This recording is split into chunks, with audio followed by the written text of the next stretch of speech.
The scene a short time ago. This crowd decked out in purple, and they were in full roar as their guys burst out of the locker room. We're ready for football, folks, as the Vikings get set to do battle with the Los Angeles Rams.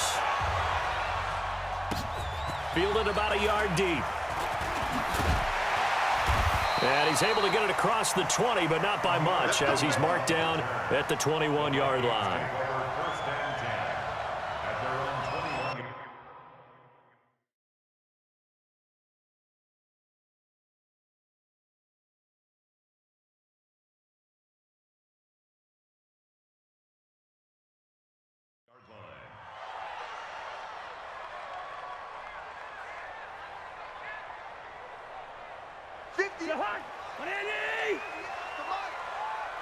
Hey, Steamer. Let's get off the field, D. Alert flare. Gun.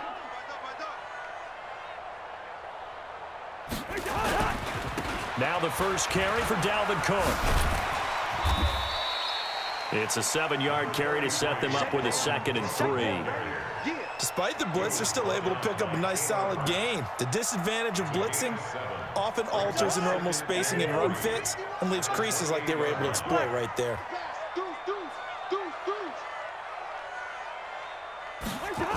On 2nd down, Cook.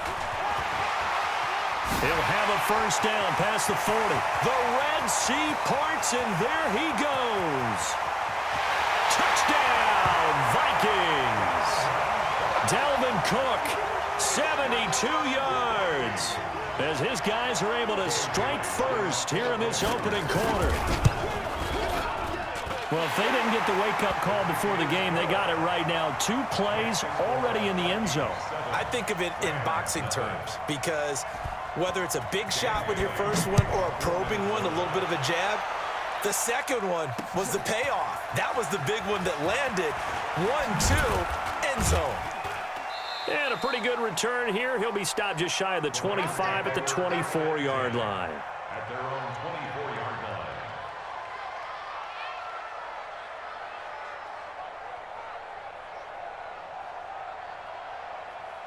Goff will lead the Rams up here 1st and 10 at their own 24. Now the first carry here for Todd Gurley. And the second wave of tacklers is going to get him as they stop him behind the line. That's going to go as a loss of 2, and it'll be 2nd down. First play of the drive goes the wrong way. Here's 2nd and 12. Here we go, D. Mike 76, tell him. 76. From the gun, here's Goff. And a big loss here as he's taken down. The defensive end, Danielle Hunter, drops him. 2 plays so far, a run and a pass attempt, and both have gone backwards. Probably not how they drew that up. Not at all. Looking for a better play coming up on 3rd. 3rd and long. It's Goff. Man open, it's Kupp. He's got it. A big gain of 31 on 3rd down. Well, that'll help get you out of danger. So much for playing it conservatively back towards your own goal line. That aggressive mentality, sometimes you can use it, and they did there against a defense who probably thought to themselves, there's no way they take a shot here this deep in their own territory. 5 yards on the catch there, brings up 2nd down. Now, Charles, what's the mindset here offensively? You gave up a touchdown pretty quickly. Would it have changed if you had gotten a stop and it would be 0-0 right now, or no? I wouldn't think so. I think in most cases, just down a touchdown, we're just getting started here. It should be a long way to go. You think to yourself, stick with the game plan, all the things you worked on in practice.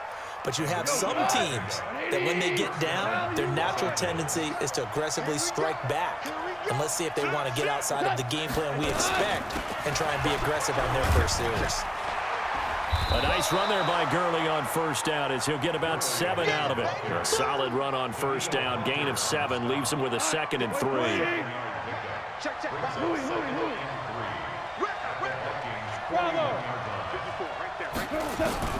From the 41, Goff.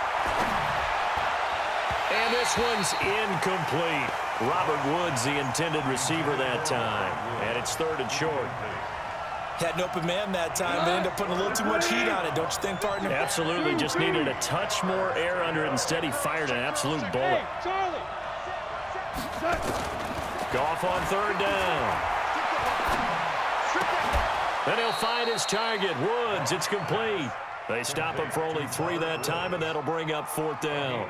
Well, we hear so often how tackling has become almost a lost art in the NFL game. But it's so important to tackle well on these receivers, especially in a play like this one. Third down, they gave him the underneath stuff. You got to go up and make the tackle right away. Flush to his right. And this is taken in at the 5. And he'll get into the end zone. Touchdown, Rams. Brandon Cooks, 38 yards, as his guys are on the board here in this first quarter. Zerline good with a PAT, and we are tied at 7. Each team's had it. Each team has scored. 7-7 here as the kick's away. That'll be taken in the end zone. And he'll be brought down at the 23, make it the 24-yard line. Here are the Vikings now to start their next drive. And they had to wait a long time to get the football back. Probably not what you were hoping for when you got an offense that's humming. Agreed. What you were looking for is the defense get the ball back pretty quickly, right? Hoping for a 3-and-out.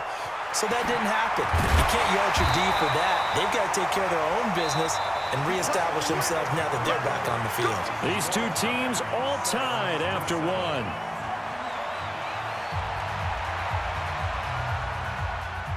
From up near the 40 now after the big play to start. Here's another 1st and 10. Cousins gives way to Cook. And that'll hurt the average a bit as this time they're able to get him behind the line. That's going to wind up a loss of a full 3 yards on 1st down. Now on 2nd and 13. Cousins setting up the screen for Cook. And he'll be taken down, but not before he gets into enemy territory. He'll get 15 and a Vikings 1st down. So from Rams territory now, it's 1st and 10 at the 49-yard line. Watch the run. Black. Switch it. Come on, switch it. Check 3. From the gun, it's a give to Cook. There to make the tackle, Samson Abuka.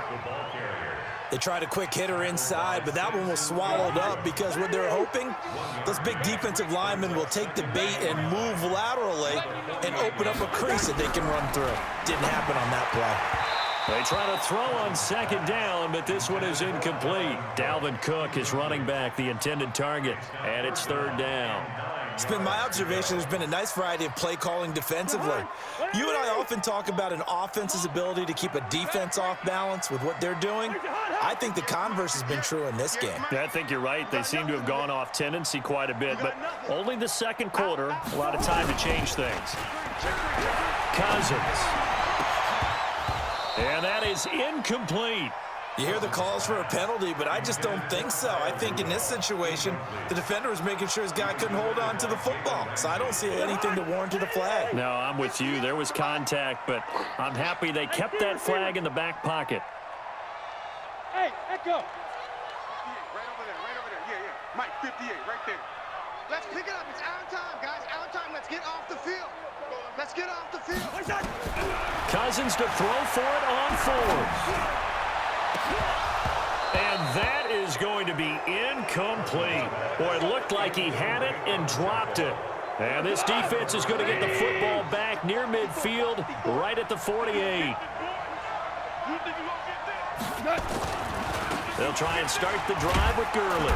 And he's got it across the midfield stripe and into Viking territory. It's a 6-yard pickup, and it gets him to 2nd and 4. 6 yards on that last play. Here's 2nd and 4.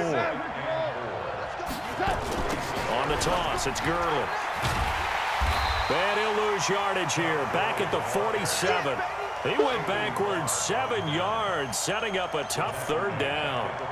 Anthony Barr got a real education at UCLA and playing not just his normal position of stand-up outside linebacker, but down defensive end. So he had to incorporate a variety of moves, take on bigger people. So he learned great leverage while he was there. That really helps him when he's trying to stop people running the ball. Born in South Bend, Indiana. Thought about going back to go to Notre Dame, but you're right. Great career at UCLA and now a great career in the NFL. Hey, shoot. Throwing on third. Goff. And he's going to be taken down. Goff is sacked. The Vikings going to signal for the first of their timeouts.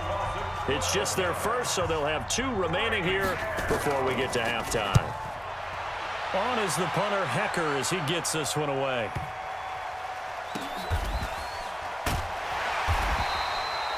It'll be a 51-yard punt that time. And the Vikings will be backed up deep to begin their drive as they take over 1st and 10. The Minnesota offense about ready to get this next drive underway. And last time they were very fortunate, this offense. They went for it on 4, turned it over in their own territory, but the other guys held up. They didn't give up any points. So how about the guy with the #1 headset on the sidelines, the head coach? That was planned going into it, not necessarily to not get the first down or to have the defense have to hold But he on. trusted his defense. Trusted his defense very much, and I think that's how he's going to play this game. Go for it, be aggressive, because I've got the wild bunch backing me up over here on my own side. And we'll see what his offense can do. Everyone's got to be able to catch the football. Doesn't matter what position you play, but if you're on offense, be aware a ball may come your way. Looking to throw again on 2nd down. Cousins, and that going to be incomplete. A lot of contact, no call, and it's 3rd down. They went with a dime look on defense. 2 extra defensive backs on the field and covered up essentially every blade of grass. That allowed them to disrupt the play. Throwing is Cousins, and he finds Cook. And they're going to have this across midfield and inside the 45. Now the Vikings will use the 2nd of their timeouts as the clock stops here with 46 seconds remaining in the first half.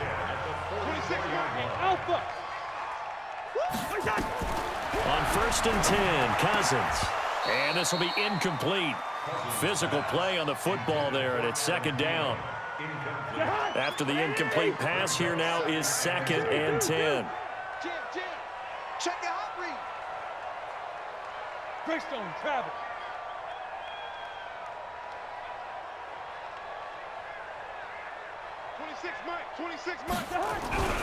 Again, it's Cousins.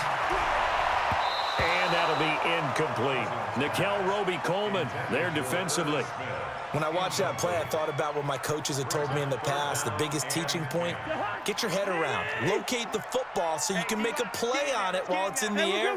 That's exactly what he did there. That was nice. Here's Cousins. He gets this one into the hands of Dalvin Cook. And he's stopped up short of the first as they tackle him down at about the 36.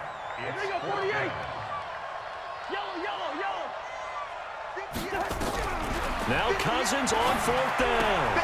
That's to his running back, complete.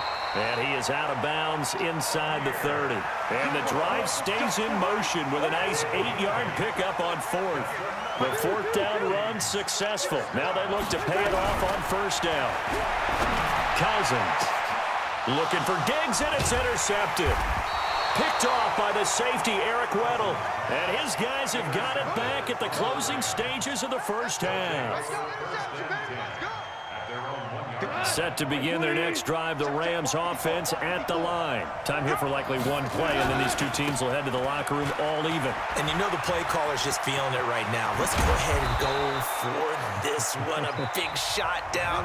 No. Guaranteed the head coach is like, don't get crazy. Take the knee. Let's get out of here. Tie game. We'll just start all over. All right, Coach, thank you, and we welcome everyone back for quarter number 3. Set and ready to go for the second half. One touchdown apiece, 7-7 our score. This is fielded a couple yards deep. And he'll take this up past the 20 and down at the 22-yard line. Set to begin their next drive, the Rams offense at the line. They have a chance to break our tie here as we get a look at the first drive of quarter 3. And it's such a tone setter, isn't it? Because both sides trying to seize momentum to begin the half. What do they have have dialed up that'll give them an advantage to move the ball downfield? Let's find out what they have dialed up. Again, they run with Gurley. And he'll get it up near the 35, right at the 34 here. 2 yards, good enough for a first. From the 34 now, here's 1st and 10.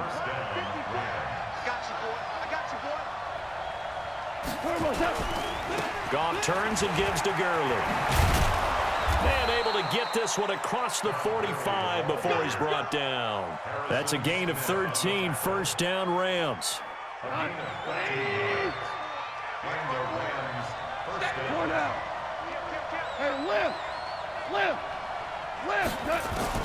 Goff on 1st down.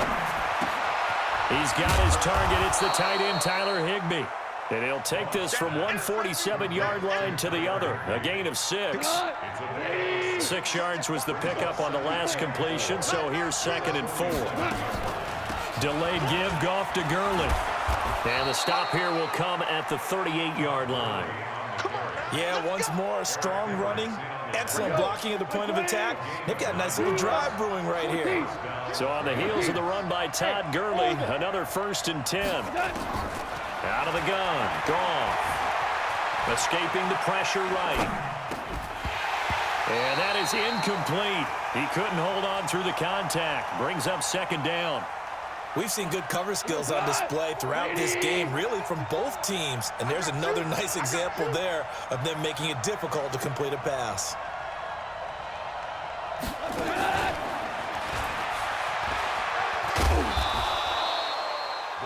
Pretty good little 2-play sequence there. You foresee incompletion, then a very short pickup. Yeah, now maybe you bring in an extra defensive back or 2 because you want to try and defend on 3rd down. They like to play those nickel or sub packages, don't they? To throw is gone. And Woods has it complete. They're able to convert on 3rd down, and that sets up a 1st and goal. I think it all came together there. In-breaking route, drove it with excellent pace. Money throw right there to move the sticks. On 1st and goal, Gurley. And they'll be driven back here, losing yardage to the 9. A loss of 2 there, 2nd down. Now from the 9, here's 2nd and goal. Goff now looking to throw. Flushed out right. And he can't find anywhere to go with it. And he goes down. Danielle Hunter able to put an end to that play, and in so doing puts an end to this 3rd quarter. And we return, welcoming you back to Minneapolis. All even as we get ready to start the 4th. They need to reverse the trend. The last 2 plays have gone backwards. Now it's 3rd and goal. A shotgun snap for Goff. He's to the 10. That'll be caught by Kupp. And he's all the way down to the 6-yard line. A big play, but still not enough. Leads to a 4th and goal. All right, field goal gets you the lead here. I mean, but I might want to just go ahead and go for something big. Oh, come on, you got to kick it. I mean, you got to be glad I'm not the head coach here, right? The whole team would want to revolt at this point. So the drive here ends with a field goal. It does give them the lead, but this one's still certainly a long ways from over. It definitely puts a lot of pressure on your defense to hold the lead, right? They're happy to have it and happy to be out there trying to do so. But I know as a former player, in the back of their mind, they're thinking, why don't you score the touchdown and seal this thing?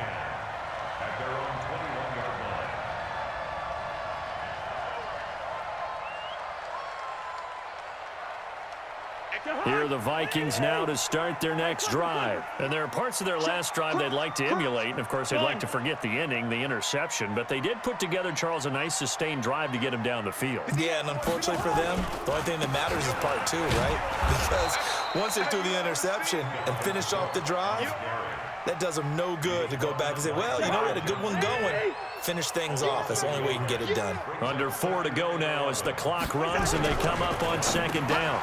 Into heavy traffic, and it's intercepted. Picked off by the linebacker, Corey Littleton. And he'll take this back down inside the 20. That interception sets them up beautifully already in the red zone. And you can hear it all the way up here. Oski, everyone turned to block, find a spot, and now they're set up inside the red zone for their offense. He gets it to Cooks. Give him 9 there on the first down completion. I think a lot of people ask the same question all the time. Why do we see so many slants in the red zone? Well, the windows are tighter. Everything's more condensed. It has to be quicker. And he's going to take this one in for a Rams touchdown. A 10-yard touchdown run. And the Rams use the short field to their advantage as they cash in for 6. I know we don't talk about it enough, but the intelligence level of the guys up front blocking, the offensive linemen, maybe the smartest guys in football overall. Add in a little bit of athleticism and a whole lot of toughness, you've got a lot to deal with, don't you? That's why the guys in the backfield get them really nice Christmas gifts, right? If they're smart, they do. And it's a pretty good return here as he'll get it up to the 29-yard line. The Vikings take over first and 10 at their own 29-yard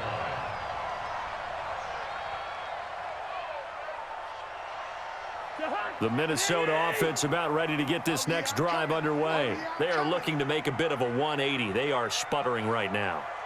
And frankly, I think it's time to call your playmakers together and say, all right, guys, we're going to lean up.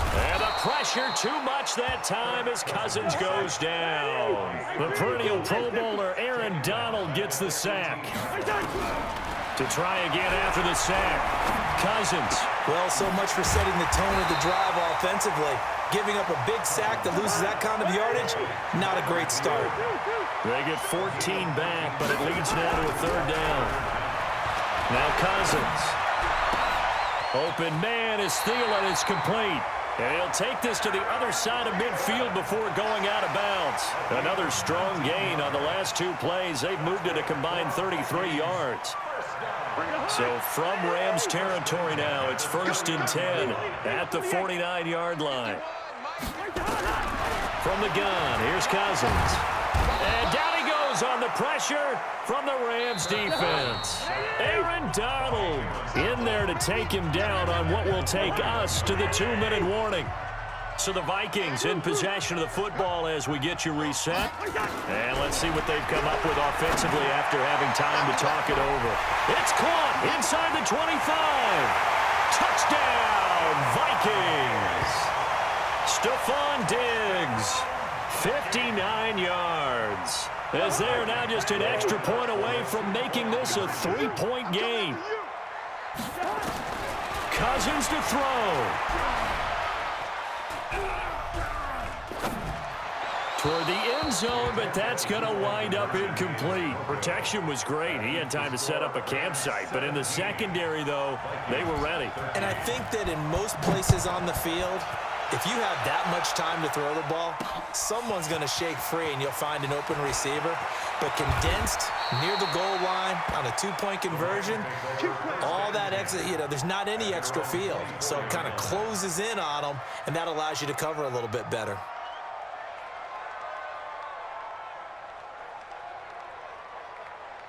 Set to begin their next drive, the Rams offense at the line. And this game not quite over yet. And we'll likely see them take all 3 timeouts defensively, so they can't just kneel this one out. They're going to have to try to run a few plays. You're exactly right. They've got to get a first down and make them use up all their timeouts in order to feel like they have this one in hand. The Vikings going to signal for the first of their timeouts. And they'll be disappointed to have to burn one there after giving up the first down. Now a draw as Goff gives to Gurley. And he's got it up over the 40 to the 41. Now the Vikings will use the second of their timeouts as they'll talk things over prior to this upcoming 2nd down play. On the draw, Goff gives to Gurley. The Vikings going to use their 3rd and final timeout as they'll get it with just over 90 seconds to go in the ball game. And now the question everyone's wondering, look at the clock, late 4th quarter, do they put the ball in the air here on 3rd? I don't. I run the football, and I tell my offensive line, no leakage up front. I don't want my running back hit as I hand the ball off to him. I don't want any type of an issue. But if I am going to throw it, quick throw, out to the perimeter, maybe one of my best receivers running a quick slant or something like that.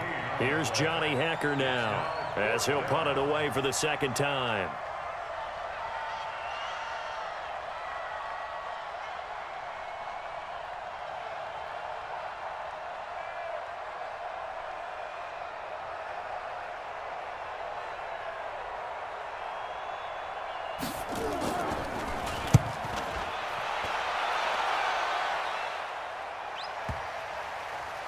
And this ball is going to be down now right at the 10-yard line. Good spot. Absolutely love the flexibility of these punters. Their leg drive, able to get it way up in the air, and that allows the punt team to get down there and down it inside the 10 because they've had some time. Back to throw. He completes it to Abdullah. 22 yards on the catch and run, a first down. I know it was a completion, but probably not the best decision to throw the ball to the middle of the field here. No timeouts. Give a ton of credit to him making the catch and finding a way to get to the sideline and get out of bounds. It's complete. Abdullah. And he goes out right around the 39. Looked like a pretty good, safe play right there. No, he's had trouble with the interceptions in this game there. Hits his guy out in the flat. Yeah, so many times we hear quarterbacks and offensive coordinators talk about in your progressions, you're either throwing the touchdown or you're throwing the check down. But earlier in the game, it was touchdown or interception. Now he got to the check down, a nice safe throw and a good one. And he'll go out of bounds. It appears right at the 45. A gain of 5, good enough for the first down.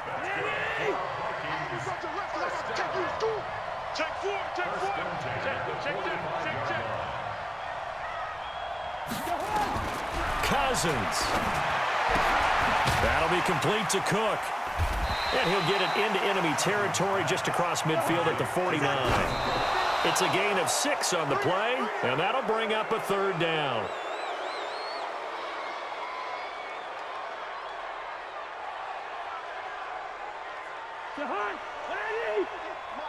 Big stop, G. Big stop. Let's go. He's coming. He's coming. He's coming. He'll look to throw. And the pressure too much that time as Cousins goes down. The defensive player of the year, Aaron Donald. And that's going to bring up a fourth down. Well, we saw a close game that kept us on the edge of our seats down to that final whistle. And right before that final whistle, defense with one last exclamation mark there, getting the sack to end it. I love how you phrased it because we were waiting to see what would happen. Obviously, we thought